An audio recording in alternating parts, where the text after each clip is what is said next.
Posology, it is the branch of pharmacology which deals with the dosages of drugs. ये एक pharmacology की branch है जो कि ड्रग्स के डोजेज से मुतल्लक इंफॉर्मेशन प्रोवाइड करती है। इसमें हम ड्रग्स की डोजेज पढ़ते हैं। Drug, it refers to any substance that brings about a change in biological function through its chemical action. Drug उस सब्सटेंस को कहते हैं जो अपने बायोलॉजिकल फंक्शन के जरिए एक केमिकल एक्शन लेके आता है। हमारी बॉडी के अंदर जो भी केमिकल एक्शंस होते हैं वो किसी न किसी जो ड्रग्स के ज़रिए हो रहे होते हैं। उस सब्सटेंस को, जिस सब्सटेंस के ज़रिए ये केमिकल एक्शंस हमारे बॉडी के अंदर हो रहे होते हैं, उस सब्सटेंस को ड्रग कहा जाता है। Prodrug, it refers to compounds that on administration must undergo chemical conversion by metabolic processes before becoming an active pharmacological agent levodopa into dopamine. Prodrug वो कंपाउंड्स हैं जो कि जब इस्तेमाल किए जाते हैं वो केमिकली कन्वर्ट कर लिए जाते हैं और मेटाबॉलिक प्रोसेसेस के ज़रिए वो अपने एक फॉर्म से दूसरे फॉर्म में ट्रांसफ़र होते हैं और वो एक्टिव फार्माकोलॉजिकल एजेंट्स होते हैं। जैसे कि लीवोडोपा जब एक पेशेंट को दिया जाता है तो वो डोपामिन में ट्रांसफ़र होता है। Placebo, it refers to an inactive substance or preparation given to satisfy the patient's symbolic need, psych need for drug therapy and used in control studies to determine the efficacy of medicinal substances. Placebo उस drug को कहा जाता है जो कि जिसमें inactive substances होते हैं, जिसके इस्तेमाल से पेशेंट को असल में कोई फ़र्क नहीं पड़ने वाला, लेकिन उसके जहन को सुकून आ जाएगा ये समझकर कि उसने एक ड्रग को इस्तेमाल कर लिया है। और अक्सर ये शुगर पिल्स होती हैं या सॉल्ट पिल्स होती हैं, इनमें कोई मेडिसिनल इफेक्ट नहीं होता बॉडी को, लेकिन ये दिखाया जाता है कि ये असल ड्रग है और दिया जाता है पेशेंट को, पेशेंट के साइकोलॉजिकल चेंजेस के लिए, कि पेशेंट साइकोलॉजिकली ये समझे कि असल ड्रग इस्तेमाल हो रहा है, लेकिन वो असल ड्रग नहीं होता और उसका असर पेशेंट के साइकोलॉजिकल रिएक्शन पर होता है। पेशेंट मुतमिन हो जाता है, पेशेंट सेटिस्फाई हो जाता है कि मैंने एक ड्रग इस्तेमाल कर लिया। उस ड्रग को प्लेसिबो कहा जाता है। Dose, amount of drug taken each time by an individual or a quantity to be administered at one time. For example, 20 milligram, 10 milligram, 2 drops, etc. Dose उस मिकदार को कहते हैं जिस मिकदार में एक ड्रग इस्तेमाल किया जाता है, जैसे कि 20 मिलीग्राम का कैप्सूल या 10 मिलीग्राम की गोली या 2 कतरे आई ड्रॉप्स के। इस एक वक्त में जो एक पेशेंट को ड्रग दिया जाता है उस ड्रग की मिकदार को डोज कहते हैं। The amount of dosage, the amount of a drug given to an individual per unit body weight or the determination and regulation of the size, frequency and number of doses. Dosage drug की वो मिकदार है जो patient के wait के जरिए determine की जाती है, पता की जाती है, और उसके साइज, फ्रीक्वेंसी और नंबर ऑफ डोजेस उसमें इंक्लूड की जाती हैं। जैसे कि अगर पेशेंट का वज़न बहुत ज़्यादा है तो उसे वो ड्रग ज़्यादा मिकदार में लेनी पड़ती है और तब ही उसे आराम आता है। इसलिए उस पेशेंट को ज़्यादा डोजेज में ड्रग दी जाती है, और अगर पेशेंट का साइज़ छोटा है या उसकी उम्र कम है तो उसे डोज कम दी जाती है। इन सब डोजेस को कैलकुलेट करने को और उसकी फ्रीक्वेंसी को डोजेज कहा जाता है। Doses types: therapeutic dose, average dose for an adult to produce a therapeutic effect is called therapeutic dose. Doses में कई किस्म होती हैं। थेरेप्यूटिक डोज वो डोज है जिसमें पेशेंट को उस डोज के साथ आराम आ जाता है, शिफा मिल जाती है, उस डोज को हम थेरेप्यूटिक डोज कहते हैं। Loading dose, a large dose initially used to produce an effective concentration as quickly as possible is called loading dose. एक loading dose वो होती है जिसमें हमें जल्द से जल्द असर चाहिए होता है बॉडी पे, और उस जल्द से जल्द असर को लेने के लिए हम एक लार्ज डोज देते हैं, ज़्यादा मिकदार में देते हैं ड्रग को, और उस डोज को लोडिंग डोज कहा जाता है। Maintenance dose, a dose used to maintain the therapeutic effect or concentration in blood plasma is called maintenance dose. जिस ड्रग को हम एक पेशेंट के ब्लड सर्कुलेशन में जब हमें लगातार एक ड्रग की मिकदार कायम रखनी पड़ती है, तो उस ड्रग को मेंटेन रखने के लिए जो डोजेज देनी पड़ती है, जो डोज देनी पड़ती है, उस डोज को हम मेंटेनेंस डोज कहते हैं। Maximal tolerated dose, largest dose of a drug that can be taken safely. जब एक पेशेंट को एक हम ड्रग इस्तेमाल करा रहे होते हैं तो उस ड्रग की जो मैक्सिमम डोज वो टॉलरेट कर सकता है, जैसे कि एक मोटा पेशेंट और ज़्यादा उम्र का पेशेंट ज़्यादा डोज इस्तेमाल कर सकता है, एक कम उम्र का और कम वजन का पेशेंट कम डोज इस्तेमाल कर सकता है। तो जो उनकी मैक्सिमम लिमिटेशन होती है डोज सेफ्टी देखते हुए, उनकी सेफ्टी देखते हुए जो उनके लिए मैक्सिमम डोज सेफ होती है, उस डोज को हम कहते हैं maximal tolerated dose.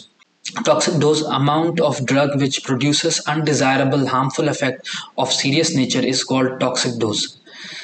Toxic dose उस डोज को कहते हैं जो कि अगर पेशेंट गलती से इस्तेमाल कर ले या जानबूझकर इस्तेमाल कर ले तो उसके बहुत ज़्यादा हार्मफुल इफेक्ट उसे देखने होंगे, जैसे कि उसका लिवर शट डाउन हो सकता है, उसके मैदे में सुराख हो सकता है, उसके आंतड़ियों में सुराख हो सकता है। वो डोज उसके लिए टॉक्सिक है, नुकसानदेह है, उस डोज को हम टॉक्सिक डोज कहते हैं।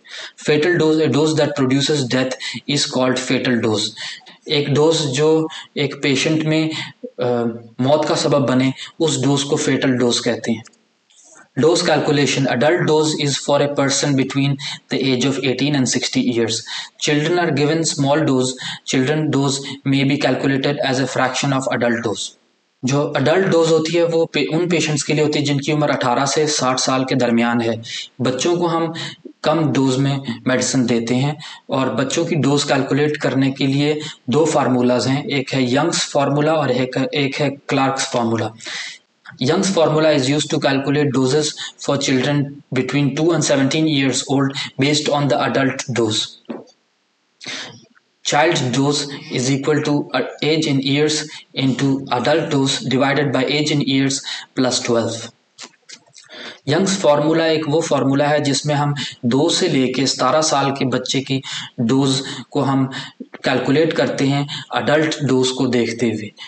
उसका फॉर्मूला है, चाइल्ड डोज को ढूंढने के लिए हमने चाइल्ड की एज इन ईयर्स और अडल्ट की डोजेज को मल्टीप्लाई करना है और इस मल्टीप्लिकेशन को हमने डिवाइड कर देना है बच्चे की एज से और उसमें +12 ऐड करके जो हमें डोज मिलेगी वो चाइल्ड्स डोज है। Clark's formula is used to calculate doses especially for infants birth to 1 year old by using weight of infant in pounds. Infant dose is equal to infant weight in pounds into adult dose divided by 150. Clark's formula एक ऐसा formula है जिसके जरिए हम infants की, जो कि बच्चे होते हैं 1 साल से कम उम्र के, उनके लिए जो हम उनका वेट चेक करके उनकी डोज कैलकुलेट करते हैं। उस डोज को कैलकुलेट करने के लिए जो फार्मूला इस्तेमाल होता है उस फार्मूले को हम क्लार्क्स फार्मूला कहते हैं। वो फार्मूला है इन्फेंट के, उस बच्चे के जो 1 साल से छोटी उम्र का है, उसके वजन को पाउंड्स में लिखकर अडल्ट डोज के साथ मल्टीप्लाई करके 150 से डिवाइड कर दिया जाता है। जो हमें डोज मिलती है वो इन्फेंट डोज होती है। Factors modifying the age and dosage of drugs. Many factors influence the dosage and action of drug. If the drug is too small, the drug will not produce the desired action. If it is too large, it will produce toxic effects, which are not desirable.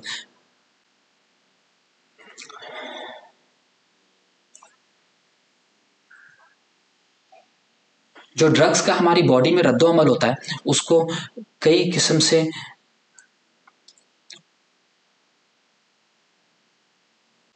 जो drugs का हमारी body के अंदर रद्दोअमल होता है वो कई चीज़ों पर डिपेंड करता है, जैसे कि उम्र, वज़न, और इसमें कई फैक्टर्स आते हैं जिसे देखना पड़ता है ड्रग देने से पहले। अगर ड्रग बहुत ज़्यादा मिकदार में दे दिया जाए, बहुत ज़्यादा क्वांटिटी में दे दिया जाए तो वो क्वांटिटी टॉक्सिक साबित होगी, उसके मुज़र असरात बहुत ज़्यादा होंगे। अगर वो कम मिकदार में दिया जाए तो उस ड्रग के असर कम होंगे और पेशेंट शिफायाब नहीं होगा।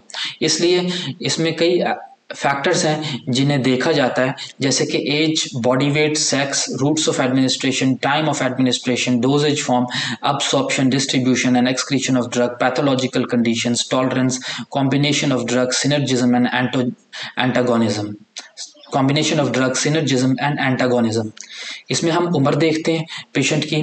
इस फैक्टर्स में ये भी इंक्लूड है कि उस पेशेंट का वजन कितना है, इसमें उसके जेंडर, वो मर्द है या औरत है, ये भी इंक्लूडेड है। उसमें रूट्स ऑफ एडमिनिस्ट्रेशन के ये ड्रग उसे आईवी के ज़रिए दिया जाएगा, मुंह के ज़रिए दिया जाएगा, ये ड्रग कैसे दिया जाएगा, और टाइम ऑफ एडमिनिस्ट्रेशन, ये ड्रग किस वक्त कितनी मिकदार में दिया जाएगा। डोजेज फॉर्म किस शक्ल में ये ड्रग दिया जा रहा है, सिरप फॉर्म में दिया जा रहा है या गोली के फॉर्म में दिया जा रहा है या इंजेक्शन लगाया जा रहा है। Absorption, distribution and excretion of drugs, कि वो ड्रग कितने स्पीड में जज़ब होगा, हजम होगा और खारिज होगा। और पैथोलॉजिकल कंडीशंस, कोई और उसे मेडिकल कंडीशंस हैं जिसकी वजह से उसके ड्रग्स के ऊपर असरात कम या ज़्यादा हो सकते हैं। टॉलरेंस, वो इस डोज को टॉलरेट कर सकता है या नहीं कर सकता है, या उसको कोई प्रॉब्लम है जिसकी वजह से उसको डोज कम या ज़्यादा देनी है। और उसमें कॉम्बिनेशन ऑफ ड्रग्स, अगर वो कई किस्म के ड्रग्स इस्तेमाल कर रहा है तो क्या दूसरे ड्रग इस ड्रग का इफेक्ट बढ़ाते हैं, क्या सिनर्जिज्म, जैसे कि कॉम्बिनेशन ऑफ ड्रग्स सिनर्जिज्म, जब दो ड्रग्स एक साथ कोई पेशेंट इस्तेमाल कर रहा होता है तो क्या जो उसके दूसरे ड्रग्स वो इस्तेमाल कर रहा है वो इस ड्रग के इफेक्ट को बढ़ाते हैं या इस ड्रग के इफेक्ट को कम करते हैं। सिनर्जिज्म में अगर आप ये ड्रग ले रहे हैं तो दूसरे ड्रग्स इस ड्रग के इफेक्ट को बढ़ाएंगे। एंटागोनिज्म में अगर आप ये ड्रग ले रहे हैं दूसरे ड्रग के साथ तो दूसरे ड्रग इस ड्रग के इफेक्ट को कम करेंगे। तो इसमें ये सारे फैक्टर्स समझ लिए जाते हैं एक डोज को कैलकुलेट करते वक्त। Adult dose is for a person between ages of 18 and 60 years. Children are given small dose. We use Young's formula and Clark's formula to calculate dose for children and infant. Above 60 years of age, the dose should be decreased 3/4 of adult dose. Adult dose 18 से 60 साल के लोगों में इस्तेमाल की जाती है, बच्चों को इससे कम डोज दी जाती है। यूजुअली जो बच्चे हैं और इन्फेंट्स हैं उन्हें यंग फार्मूला के ज़रिए या क्लार्क्स फार्मूला के ज़रिए उनकी डोज को कैलकुलेट कर लिया जाता है। और अगर कोई पेशेंट 60 साल से ज़्यादा उम्र का है तो उसकी डोज 3/4 अडल्ट डोज होती है। 3/4 हिस्सा अडल्ट डोज का उस पेशेंट को दिया जाता है जो पेशेंट 60 साल से ज़्यादा उम्र का है। Body weight. For abnormal body weight, the dose of the drug should be suitably adjusted according to the weight of the patient. अगर पेशेंट का वेट बहुत ज़्यादा है या बहुत कम है तो उसके डोज को उसके वेट के मुताबिक एडजस्ट करना पड़ता है, क्योंकि अगर पेशेंट का वेट ज़्यादा है तो उसकी डोज भी ज़्यादा होगी, अगर पेशेंट का वेट कम है तो उसकी डोज भी कम होगी, क्योंकि कम वेट वाले पेशेंट को छोटी डोज के साथ, कम डोज के साथ भी आराम आ जाता है और उसके लिए ज़्यादा मिकदार में अगर डोज दी जाएगी तो वो टॉक्सिक साबित होगी। इसलिए बॉडी वेट को कंसिडर किया जाता है डोज देते वक्त। Sex doses for the women should be less than man because women are usually having more effect than man. Pregnancy, menstruation and lactation periods should be kept in mind in while adjusting doses.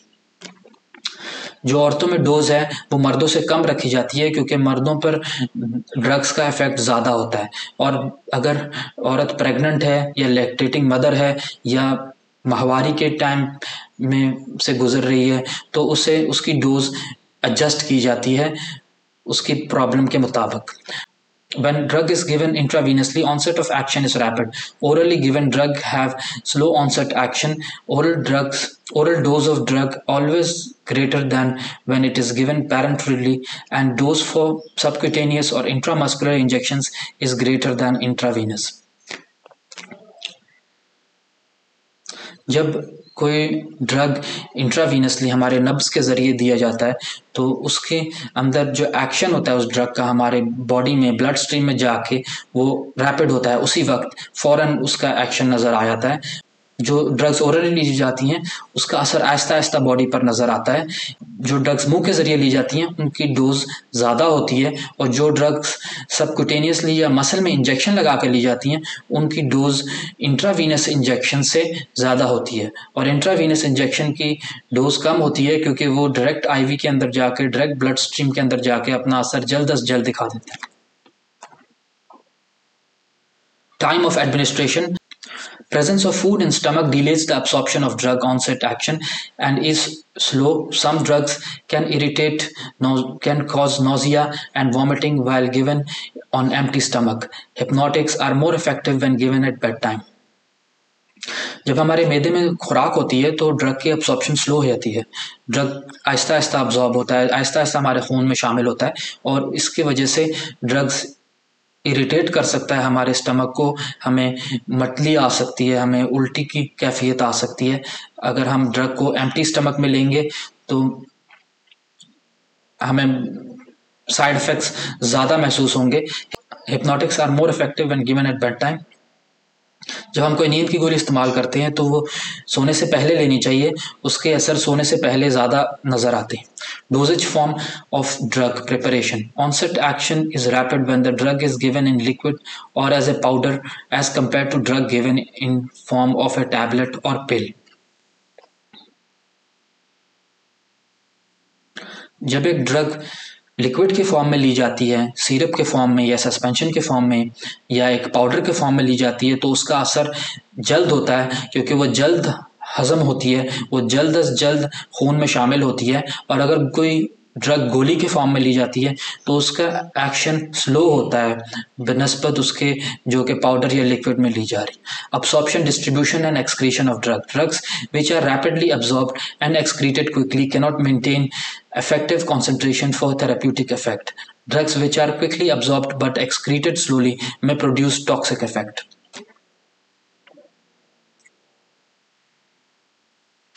जो drugs जल्द अज जल्द हमारे खून में शामिल होते हैं और जल्द अज जल्द हमारे बॉडी में से निकल जाते हैं, उनका इफेक्ट हमारी बॉडी पे ज़्यादा टाइम तक नहीं रहता। और अगर कोई ड्रग जो हमारी बॉडी में जल्द अज जल्द जज़ब होता है लेकिन हमारी बॉडी से खारिज होने में बहुत टाइम लेता है, वो एक टॉक्सिक इफेक्ट छोड़ेगा हमारी बॉडी पर। Pathological conditions. व्हेन लिवर और kidneys are not functioning properly the dose should be decrease to avoid toxic effects. जब एक पेशेंट का लिवर या किडनी कॉम्प्रोमाइज्ड हो, अच्छे से काम ना कर रही हो, तो उसके जो डोजेज है उसे हमें गिराना पड़ता है, कम डोज में इस्तेमाल करनी पड़ती है मेडिसिन, क्योंकि वो इतने अच्छी तरीके से उस मेडिसिन को, उस डोज को, उस ड्रग को खारिज नहीं कर सकता। Tolerance. It is unusual resistance to ordinary dose of the drug. Increased dose is often required to obtain desired therapeutic effects. Body के अंदर एक फंक्शन है जिसके ज़रिए हमारी बॉडी टॉलरेंस पैदा करती है एक ड्रग के लिए जो हम रोज़ाना इस्तेमाल कर रहे होते हैं। उस ड्रग की मिकदार हमें महीने, 2 महीने या 6 महीने डिपेंड करता है कौन से ड्रग पे, उस मिकदार को हमें बढ़ाना पड़ता है क्योंकि बॉडी पर वो असर नहीं हो रहा होता उस ड्रग का 1-2 महीने के लगातार इस्तेमाल के बाद। इसलिए उस डोज को हमें बढ़ाना पड़ता है ताकि हमारी बॉडी पे वही असर हो जो हमें स्टार्टिंग में महसूस होता था। Combination of drugs. व्हेन 2 और more than 2 drugs are given together, action may be increased और डिक्रीज्ड। जब 2 ड्रग्स मिला के दी जाती हैं तो उसका एक्शन बढ़ भी सकता है, उस ड्रग का जो हमारी बॉडी पे असर है वो बढ़ सकता है और वो कम भी हो सकता है। ये डिपेंड करता है कि कौन सी 2 ड्रग्स मिलाकर ली जा रही हैं।